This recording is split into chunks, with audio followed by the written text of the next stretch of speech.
She allowed Miss Amory to lead her to the settee and sat at one end while Miss Amory patted cushions around her and then sat next to her. "Of course you're upset, my dear, but you must try to forget about Italy. Although, of course, the dear Italian lakes are quite delightful in the spring, I always think. Very suitable for holidays, but one wouldn't want to live there, naturally. Now, don't cry, my dear." "I think she needs a good stiff drink," suggested Barbara, sitting on the coffee table and peering critically but not unsympathetically into Lucia's face. "This is an awful house, Aunt Caroline. It's years behind the times. You never see the ghost of a cocktail in it. Nothing but sherry or whiskey before dinner and brandy afterwards. Richard can't make a decent Manhattan, and just try asking Edward Rayner for a whiskey sour.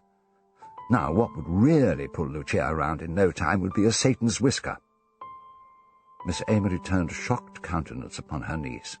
"What," she inquired in horrified tones, "might a Satan's whisker be?"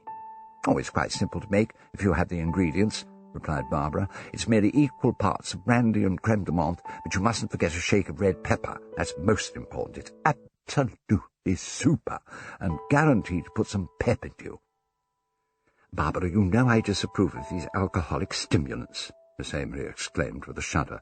"My dear father always said—" "I don't know what he said," replied Barbara, "but absolutely everyone in the family knows that dear old great-uncle Algernon had the reputation of being a three-bottle man." At first Miss Amory looked as if she might explode, but then the slight twitch of a smile appeared on her lips, and all she said was, "Gentlemen are different."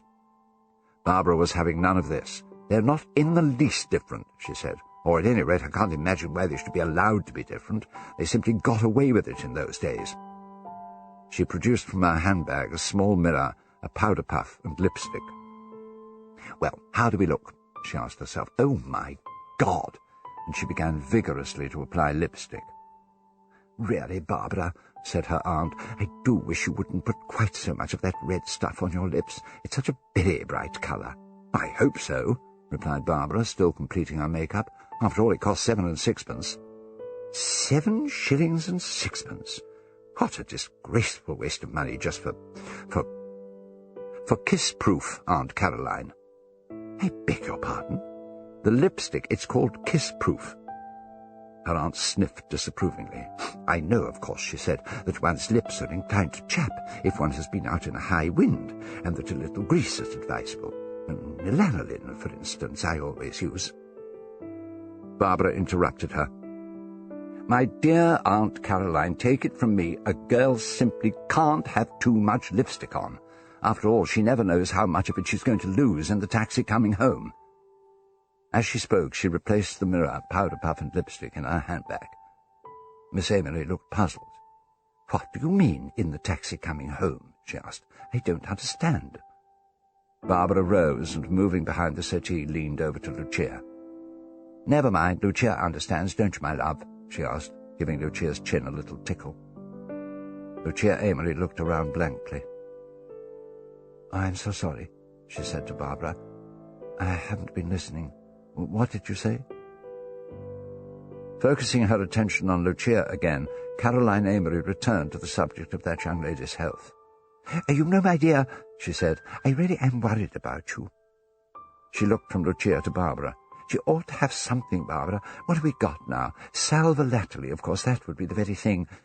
Unfortunately, that careless Ellen broke my bottle this morning when she was dusting in my room." Pursing her lips, Barbara considered for a moment. "I know," she exclaimed, "the hospital stores."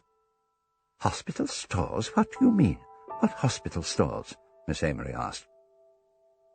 Barbara came and sat in a chair close to her aunt. "You remember," she reminded her, "all of Edna's things." Miss Amory's face brightened. "Ah, yes, of course." Turning to Lucia, she said, "I wish you had met Edna, my elder niece, Barbara's sister.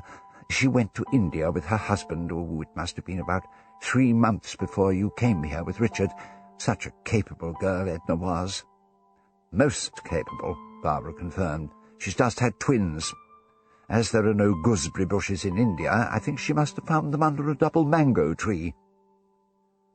Miss Amory allowed herself a smile. "Hush, Barbara," she said.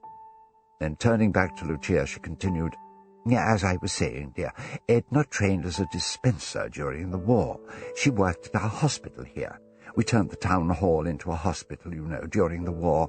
And then, for some years after the war, until she was married, Edna continued to work in the dispensary at the county hospital. She was very knowledgeable about drugs and pills and that sort of thing. I dare say she still is. That knowledge must be invaluable to her in India. But what was I saying? Oh, yes, when she left. Now, what did we do with all those bottles of hers?" "I remember perfectly well," said Barbara. "A lot of old things of Edna's from the dispensary were bundled into a box. They were supposed to be sorted out and sent to hospitals, but everyone forgot, or at least no one did anything about it. They were put away in the attic, and they only came to light again when Edna was packing to go to India. They're up there." She gestured towards the bookcase. "And they still haven't been looked through and sorted out." She rose, and taking her chair across to the bookcase, stood on it, and reaching up, lifted the black tin box down from the top. Ignoring Lucia's murmured, "Oh, please don't bother, darling, I really don't need anything," Barbara carried the box over to the table and put it down. "Well," she said, "at least we might as well have a look at the things now that I've got them down." She opened the box.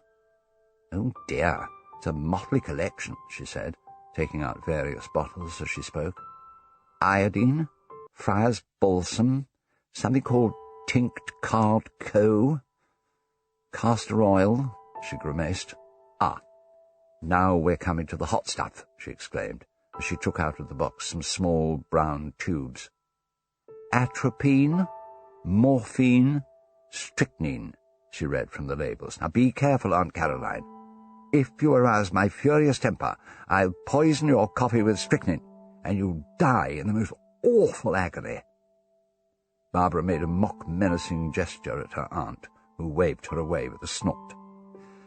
"Well, there's nothing here we could possibly try out on Lucia as a tonic, that's for certain," she laughed as she began to pack the bottles and piles back into the tin box.